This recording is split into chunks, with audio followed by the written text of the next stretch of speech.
because he's Shohei Ohtani. He does whatever he wants. First pitch to Mookie Betts. He takes off. Stolen base number 55.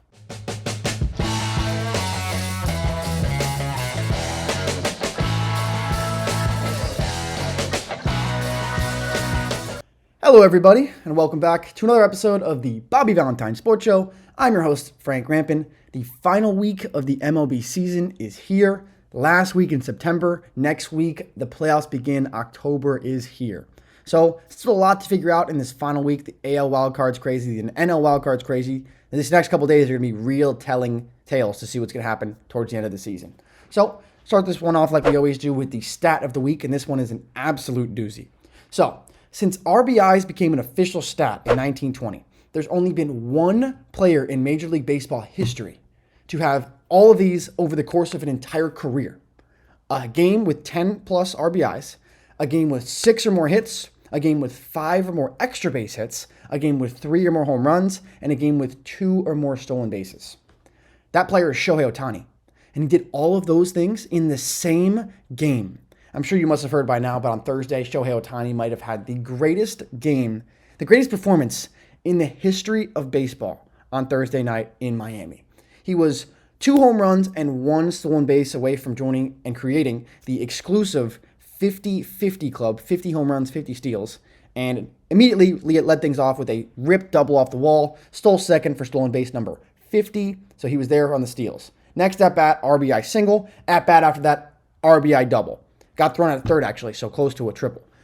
At bat after that, first homer of the day. Next at bat, homered again to make it 50, and then just for fun, capped it off with his third home run of the day. 6 for 6, 3 home runs, 2 doubles, a single, 10 RBIs, and 2 steals for Shohei Ohtani. The greatest day in baseball history. Unbelievable this guy is, and he just won't stop. He's got 6 home runs this week. He's up to 55 and 50, or 53 and 55. This guy is just absurd. So, Shohei Ohtani, we're going to have a lot more talk about him throughout this episode, especially early on. But we'll move into the play of the week now. And this takes us out to Camden Yards in Baltimore, but not for the Orioles, for the Detroit Tigers. The hottest team in all of baseball right now. We're about 7 games under 500 at the beginning of August. Now, in position to be in the playoff if the season ended today. Wild. But let's go out to, this was actually yesterday, Sunday. Go to the bottom of the 5th inning in a tied ball game. 3-3. Colton Cowser, AL Rookie of the Year front runner at the dish, crushes one high and deep to right center field. And Parker Meadows, we've seen him here before, robs another homer. What a play from Parker Meadows. And I've mentioned it before. That's a great area in a ballpark to rob home runs. Full extension, shoulder all the way up over the wall, yanks one back. Parker Meadows has been awesome for this Tigers team down the stretch. And man, they are so hot right now. And their other counterparts in the AL Central, the Royals and the Twins, have been the opposite, giving the Tigers a chance here. So we'll get into that more when we talk about the standings. But Tigers in position for the playoffs right now with only 7 games left to play. Crazy. So for the play of the week to the game of the week, and we'll go coast to coast like we normally do actually on this segment. From Baltimore all the way out to Los Angeles, Chavez Ravine to be exact. Dodgers, Rockies, another one from yesterday. Great day of baseball was on Sunday. Great weekend of sports. Saturday, college football, baseball. Sunday, football, baseball. Unbelievable. So let's go to the top of the 1st inning here. Yoshinobu Yamamoto on the mound for the Dodgers, making a second start off the IL. Brendan Rodgers rips one off the glove of a diving Kike Hernandez. That trickles into shallow right center field, and that one's going to plate 2. 2-0 Rockies here in the 1st, early on. So Nolan Jones followed that up with an RBI single, and it was 3-0 Colorado after 1.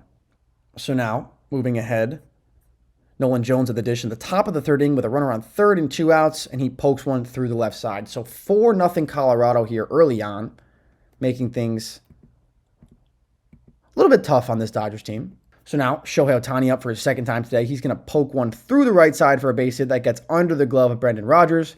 And what's he going to do on the first pitch when he gets to first? Or not the first pitch, but what's he going to do? Swipe second base for steal number 54. So first one in this ball game mentioned he got to 55. That was 54.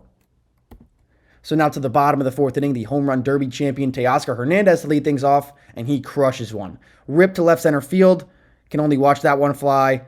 First run of the day for the Dodgers on a solo shot from Teoscar Hernandez. Great swing from him.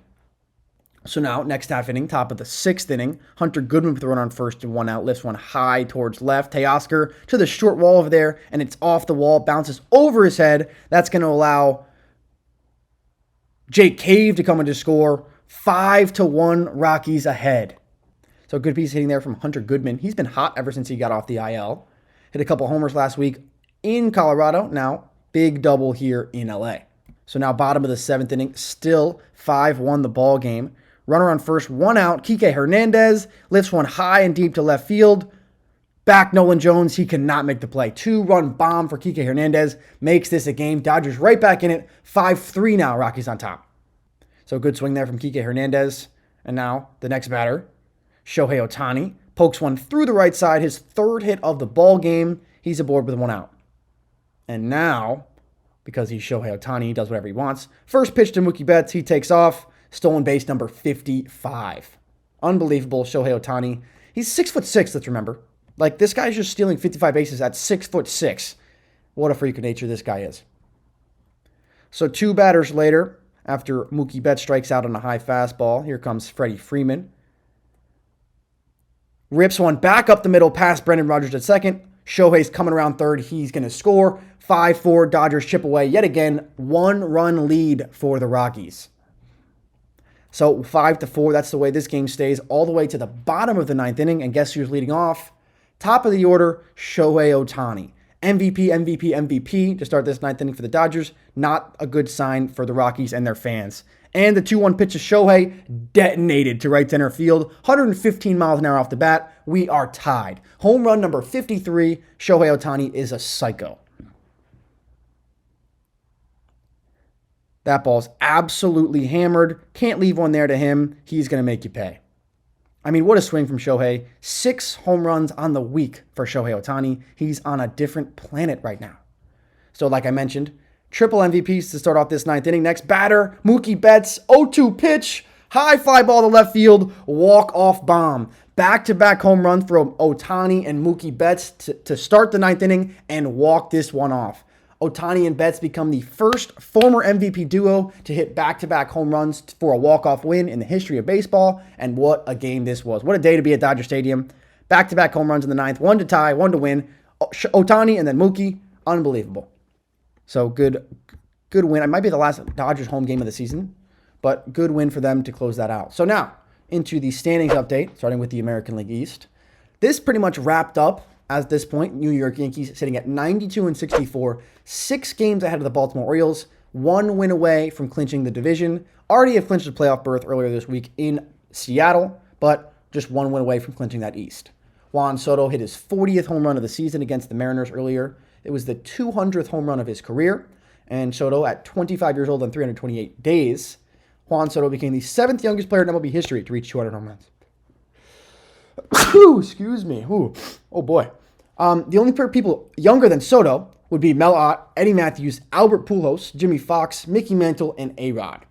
Unbelievable. And now Soto has homered in all 30 MLB ballparks at the age of 25. And rookie catchers, Austin Wells, 3rd most RBIs by a rookie catcher in Yankees history, only behind Bill Dickey's 65 in 1929 and Yogi Berra's 54 in 1947.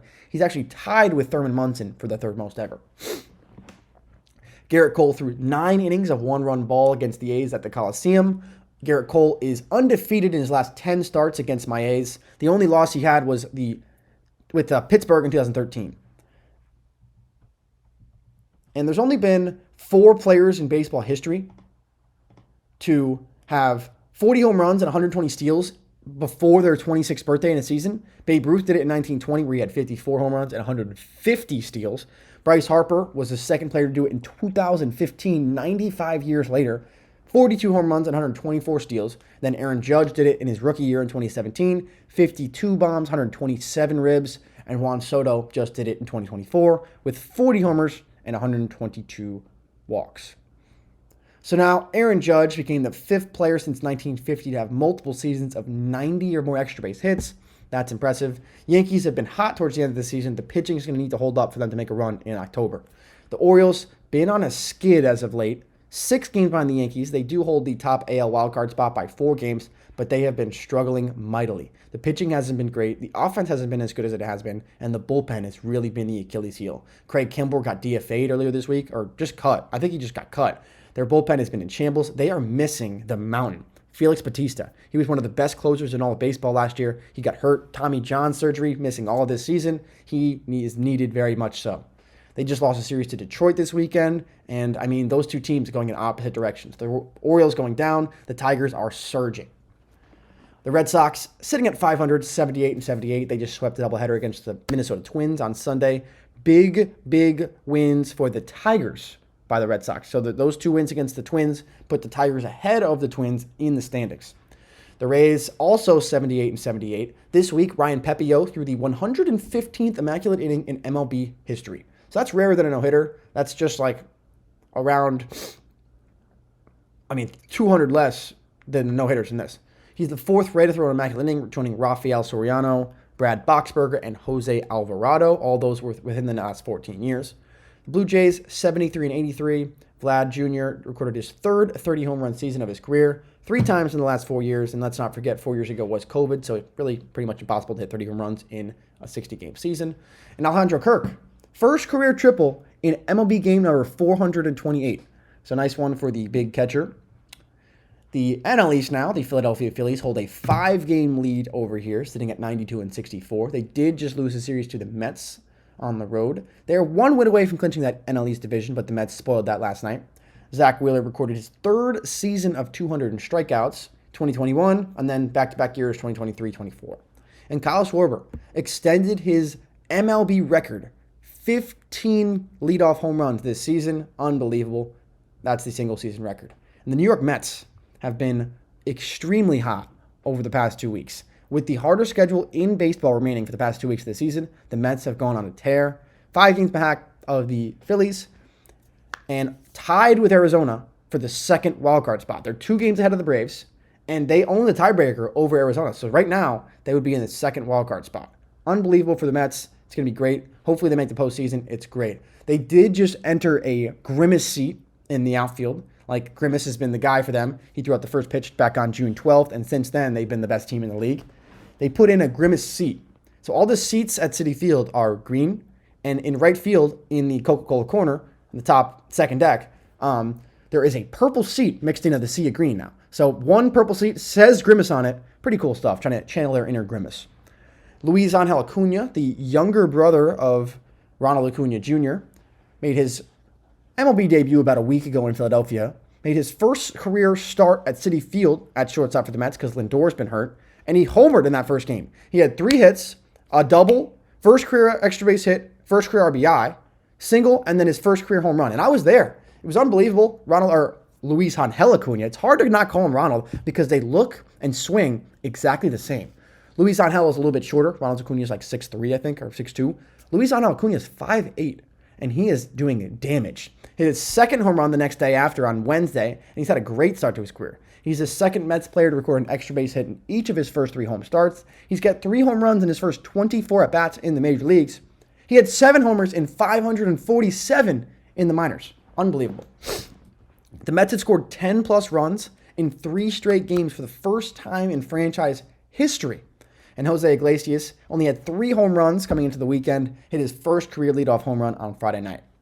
And Francisco Alvarez, ever since Francisco Lindor got hurt, so one Francisco picking up for another, he's been 7 for 24 with 4 home runs and 10 RBIs in the 8 games since Lindor's been out. He's been huge. The Atlanta Braves have been struggling mightily. The injury bug has killed this team this year, and man, it's getting dicey. They are 2 games back of the Mets and the Diamondbacks for that final National League wildcard spot, and they're going to have to go right now. The Mets play the Braves in Atlanta starting Tuesday. 3 games set starting Tuesday. That will be a decisive series. Marcell Ozuna has 1 homer in his last 106 at-bats. That's not very good after carrying them for the first 3 quarters of the season. They're going to need him to get hot again down the stretch. And the Braves became the first team in MLB history to hit 4 3-run homers in a single game. That they did that against the Reds earlier this week. Since the Washington Nationals just had a wild week, 69-87. They're not anywhere near playoff contention, but C.J. Abrams, their best player, all-star shortstop, just was sent down to the minor leagues on Saturday. And it was because the team found out that on Thursday night, all the way until Friday morning, so the next day, on Friday afternoon at 1 o'clock, the Nationals had a game against the Cubs at Wrigley Field, 1 p.m.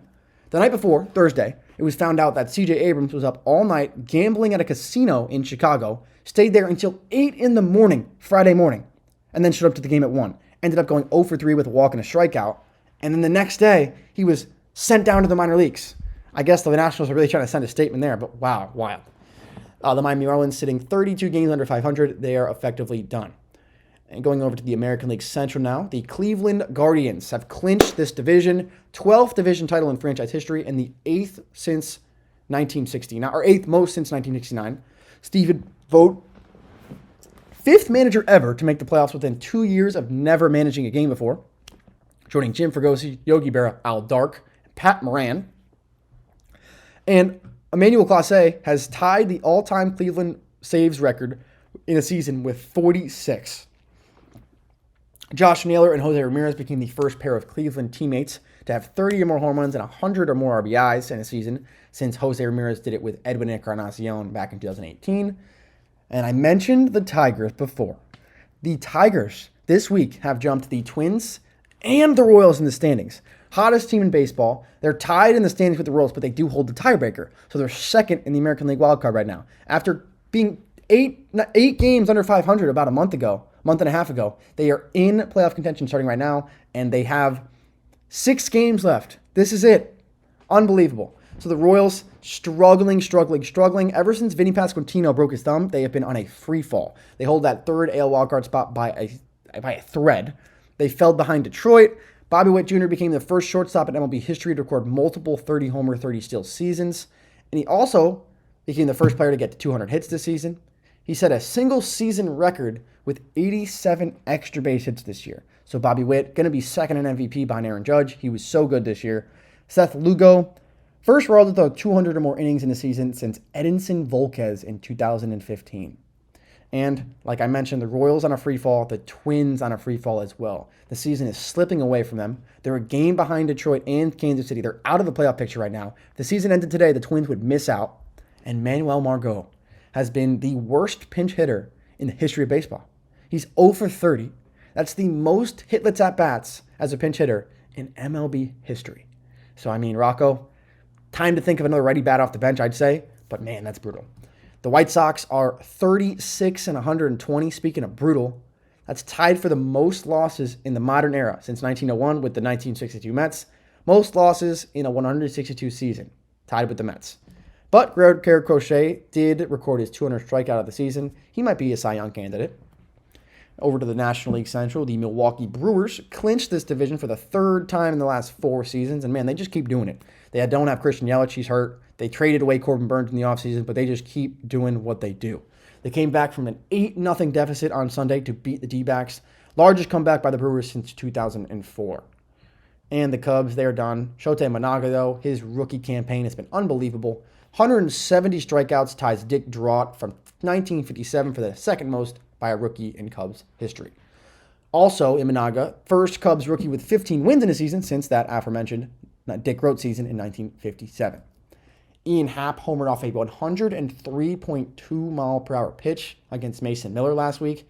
That's the fastest pitch ever hit for a home run in the pitch tracking era since 2008. And this season, the Cubs starting rotation has a 3.81 ERA. That's unbelievable. That's exceptional. That's third in the National League, but that just shows you how bad this offense really was for the course of this season. They're not going to make the playoffs. The St. Louis Cardinals, 79 and 77. They fell off hard. Did have a stretch in the middle of the season where they were pretty good, but man, not a great season for them. Cincinnati Reds, 76 and 81. Not good look for me picking them to win this division. Spencer Steer and Elly De La Cruz became the first pair of Reds teammates to have 20 homers and 20 steals each since Barry Larkin and Eric Davis did it in 1996. Elly De La Cruz is the third player since 1900 to have 100 steals in his first 2 MLB seasons. Obviously, one of those is the man of steel himself, Ricky Henderson, and Vince Coleman, the other. Elly De La Cruz also the first shortstop in MLB history with 25-plus homers and 65 or more steals in a single season. Also the first ever to record 100 extra base hits and 100 steals within their first 2 seasons. So Elly De La Cruz, electrifying player. If this Reds team can get some pitching and maybe a little bit of veteran leadership, they'll be able to push forward in the future. And Rhett Lauder, third Red to allow 1 run or fewer in at least 4 innings pitched in 4 of his first 5 appearances since Tom Browning and Andrew Abbott. And talking about pitching, going over to the Pittsburgh Pirates, Paul Skeens had his first career game with 9 or more strikeouts and 0 walks yesterday. Skeens is the first pitcher since 1913 to have a sub-2 ERA, his ERA is 1.99 now, with 150 or more strikeouts in his first 22 games. Unbelievable. He is so dominant. If the Pirates were any good, I think he'd be way more of a favorite or way more of a chance to win the Rookie of the Year, but Jackson Merrill contributing so impactfully to a playoff team. And here's the lowest ERA by rookie starting pitcher since 1950. Stan Bonson has the lowest at 2.03. See, that's wrong. His ERA is 1.99 now, so he's lowest. Lowest ERA by rookie starting pitcher since 1950. Paul Skeens, number 1, right now. Unbelievable. And Oneil Cruz had his first 2020 season, also homered again yesterday. And going out west to wrap things up, the Houston Astros going to win this AL West, most likely, lead this division by 5 games with 6 to go. Yusei Kikuchi, the first Astros pitcher ever to have the team win each of his first 9 starts of the career. Justin Verlander moved to 10th all-time on the K-list, but he's got to figure it out. There's a chance that Justin Verlander will not be in the starting rotation for the Astros going into the playoffs, which is an unbelievably weird thing to say, but it's true. It might happen. Jose Altuve just hit his 20th homer of the season. 6th time in his career he's got 20 home runs, tying Glenn Davis for the 5th most in Astros history. The Seattle Mariners, 5 games back of Houston, sitting at 80 and 76. They're 2 games back of both Detroit and Kansas City for that final American League wildcard spot. But, this offense is going to have to turn it up right now. Logan Gilbert, 9th Mariner ever to reach 200 strikeouts. He's got 207 right now. But like I said, this offense has to get going. Julio Rodriguez just had a great week. 2-homer game against the Rangers on Friday, I believe. And then the next day, he homered his first at bat. So he's been pretty good. If he can get hot for this past week, they do have a chance. You know who doesn't have a chance, though? The reigning World Series champions, the Texas Rangers, 74 and 82. That's brutal. They're missing the playoffs. So new World Series champion will have for the 24th consecutive year. Wyatt Langford, the 8th Rangers rookie to have 2 stolen bases and a home run in a game, first since Adolis Garcia in 2021. And my A's, 67 and 89, have started the final homestand ever at the Oakland Coliseum on Friday night. Very sad and emotional mixed feelings time for Oakland fans, the city of Oakland and the Bay Area. Told you before, got to wear my Oakland Kelly green until it's over. Matt Chapman all the way. We got Raleigh. We got all the boys, It's tough, man. It really is tough. Like, watching the final games at the Coliseum, like, knowing that they're never going to play there again is really weird. Like, as somebody who's grown up for their entire life watching the Raiders play in the Coliseum with the dirt on the infield, only been 3 years without it, 4 years now, and now the A's are going to leave too, it really is brutal. I'm going to be honest. It really is. I'm going there. I'm going to be flying out to California Tuesday morning, tomorrow morning, and I'll be there Tuesday night, and I'll be there Thursday for the final game ever at the Coliseum. So, Oakland, it's been unbelievable. I can't believe it's finally over, but, man. Mason Miller recorded his 27th save of the season. That is a Oakland A's franchise rookie record, passing Andrew Bailey in 2009. Lawrence Butler, 17 for 17 on stolen bases. That's the most in athletics history without getting caught stealing, passing Jimmy Sexton, who had 16 back in 1982. And Lawrence Butler is the 3rd A's player with 17-plus stolen bases without being caught. First time it's been the whole season. You know what I'm saying? Never got thrown out all year. Here are the most doubles in a season in Oakland history. Jed Lowry has the record with 49 in 2017. Jason Giambi hit 47 in 2001. Jed Lowry again, 45 in 2013. And then J.J. Bleday tied with Marcus Semien and Eric Chavez, all of them having 43 respectively. But like I mentioned, final homestand at the Coliseum. 3 more games left. They just got swept by the Yankees out there. But now, 3 more games against the Rangers, Tuesday, Wednesday, Thursday, and the Coliseum is over. The A's are out, no longer the Oakland A's, and that will be it. Very, very sad time, but man, going to be weird when I get out there. Angels, 69 and 73. Since 2016, the Angels are 33 and 18 versus the White Sox. 647 winning percentage. That's the best winning percentage against any AL team in that span. Players ever in Angels history with 20 or more home runs, 30 or more steals, and 30 or more doubles. Devon White did it in 1987. Mike Trout did it twice, 2013, 2016, and then Zach Neto just did it this year. And Zach Neto also first Angel to have 2 games with 6 or more RBIs since Mike Trout in 2019, excuse me. And here we go. Shohei Ohtani time. Time to talk about the greatest day in the history of baseball. The Dodgers clinched a playoff berth on the same day that Ohtani had this 6-for-6 day.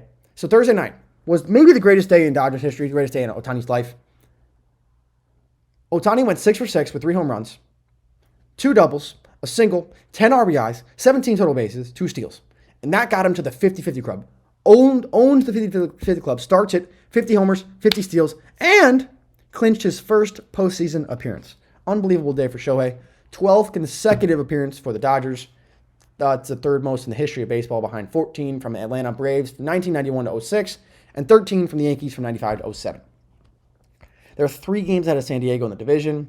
Ohtani, first player in MLB history to get to 50-50, set the Dodgers franchise record for home runs with that 50th home run. He also got 51 later in the game. 6-for-6, 3 homers, 2 doubles, 10 RBIs, 2 steals, 4 runs, 17 total bases. That is like a great month. One day. First career 5-hit game for Shohei. First career 6-hit game for Shohei. 10th in Dodgers franchise history. First career 3-home run game for Shohei. 16th player in MLB history to have 10 or more RBIs. First by a Dodger. Previous 15 players to have 10 or more RBIs in a game.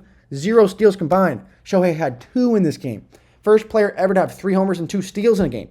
13 games this season with a homer and a steal. That's 14 games. Most ever. 10 RBIs are the most by a leadoff hitter of all time. Broke the record by 2. Second player since 1901 with 6 hits, including 5 extra base hits.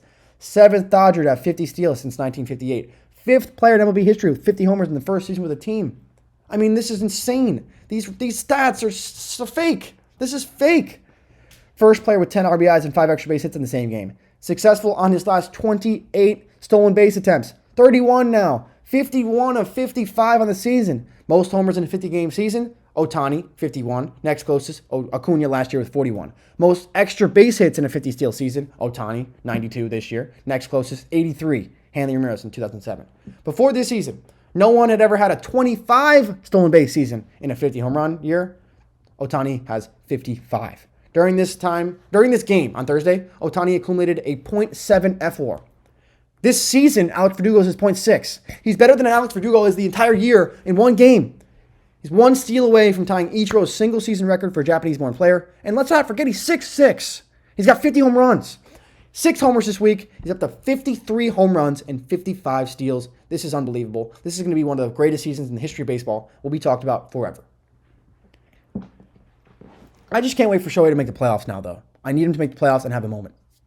Padres, 90-66, 3 games behind the Dodgers. 3-game lead for the top National League wildcard spot. Luis Arias' streak of 141 consecutive plate appearances without a strikeout. This was snapped. MLB's longest since Juan Pierre had 147 in 2004, so just 6 away. They hit back-to-back-to-back home runs on Wednesday night. Fernando Tatis, Manny Machado, and Donovan Solano. It was the first time they had back-to-back-to-back home runs since opening day in 1997. The first time they did it since I was alive. And Yu Darvish just reached 2,000 strikeouts. And don't forget, Yu Darvish had 1,250 strikeouts in Japan before adding 2,003 here in the U.S. And the D-backs tied with the Mets for the second wildcard spot. Mets hold the tiebreaker. Corbin Carroll became the 5th D-backs player ever to go 20-20 in both their freshman and sophomore seasons. Joining Chris Young, Paul Goldschmidt, Justin Upton, and Eric Burns. The San Francisco Giants, 2 games under 500. And since returning from the IL on July 9th, Blake Snell leads all qualifying MLB pitchers in ERA, 1.45, and strikeouts, 103. And Mikey Stremski, 4th player in franchise history with a back-to-back home run in 2 consecutive games, first since Dan Gladden in 1985.